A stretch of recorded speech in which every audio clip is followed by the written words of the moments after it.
EMBS holds its annual meetings throughout the world. Every 3 years, the meeting returns to the United States, and on the 125th anniversary of the IEEE, the meeting place is Minneapolis. In 2007, EMBS held its meeting in Lyon, France. Lyon is the third largest French city, a major business center, known for its cuisine and its role in the history of cinema. Chemical, pharmaceutical, and biotech companies are located here in France's Rhône-Alpes region. The EMBS annual meeting hosts a very diverse group of attendees. The attendees range from undergraduate students to the senior researcher and professional. It's heavily academic, but yet we have an industry component where we have people from industry who are here to do research and talk about their research, and also recruit for potential employees for their companies. People from all over the world attend the meeting. It's a very interesting position in that EMBS is a really multidisciplinary society made up of essentially biomedical engineers, but biomedical engineers in general have backgrounds in different areas.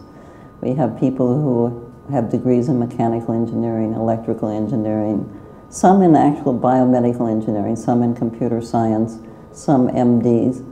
And the advantage of this group is that we can tackle problems that cannot be tackled by one of these groups alone. Every EMBS conference has a local organizing committee where we select the senior members from the society to organize the conference. So here in France, we had a very good selection of member volunteers to choose from, and they selected the site and created the whole program, from the social events all the way through to the technical program and the final closing ceremony. 52% of EMBS members work in academic institutions, and 15% of those members are in medical curricula. 46% work in industry, and 12% work specifically in the medical industry. Another 2% work in government. The industrial members do not participate very much in our conferences, but we have 120 chapters worldwide that have local programs that the industrial members are quite interested in.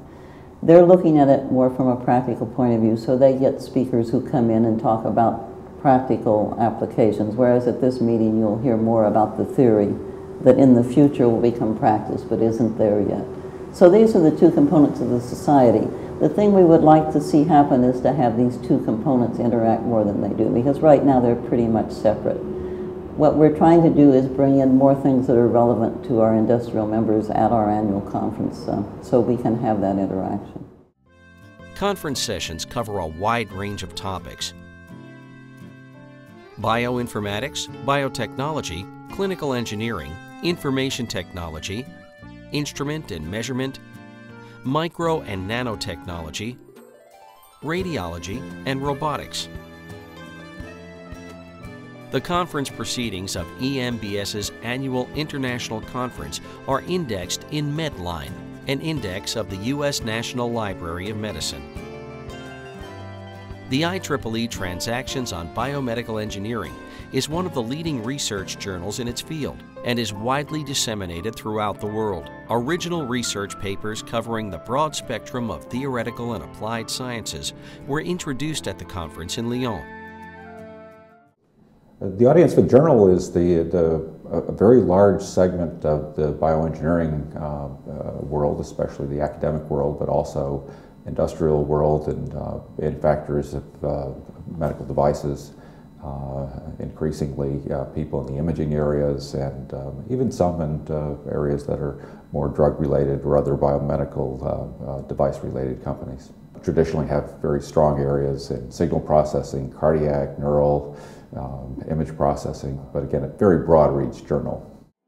The annual conference provides an opportunity to recruit and coordinate volunteers to review and edit submissions for the Society's publications.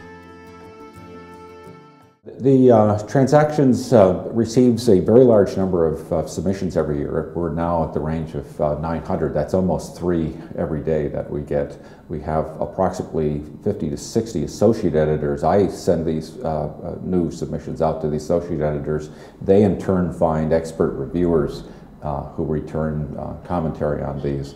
And then the process works back to me with the recommendation and then ultimately either accepting or rejecting the article. We're currently a very competitive journal. We're accepting something on the order of 30% of our articles. By way of reference, we've also almost doubled our intake of articles in the last 5 years. The number printed hasn't gone up as fast as we've become somewhat more selective in this time.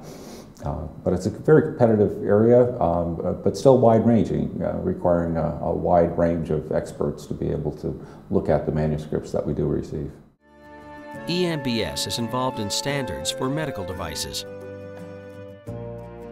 Right now we have 15 pending standards that are still in process for medical devices.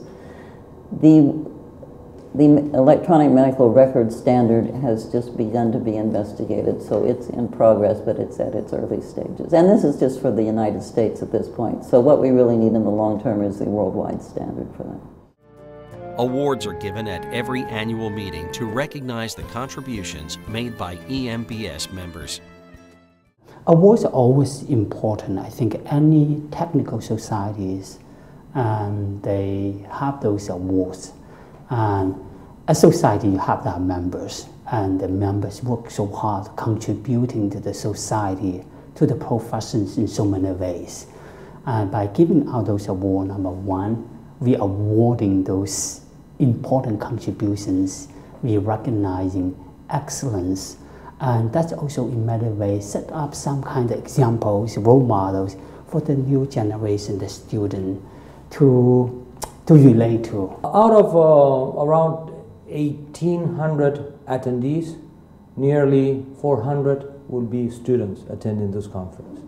400, 500 students. And this is a major world event on biomedical engineering. It's highly attractive to students. They have the possibility, first of all, of presenting papers. They have the chance to get in touch, direct touch with teachers, universities, potential employers, and so this is a unique opportunity that we are having. We're holding once a year. IEEE has this program whereby if you have graduated with your first professional degree within the last 10 years, you're a member of Gold. And the reason why they made it is so that students can transition to regular membership and be cared for.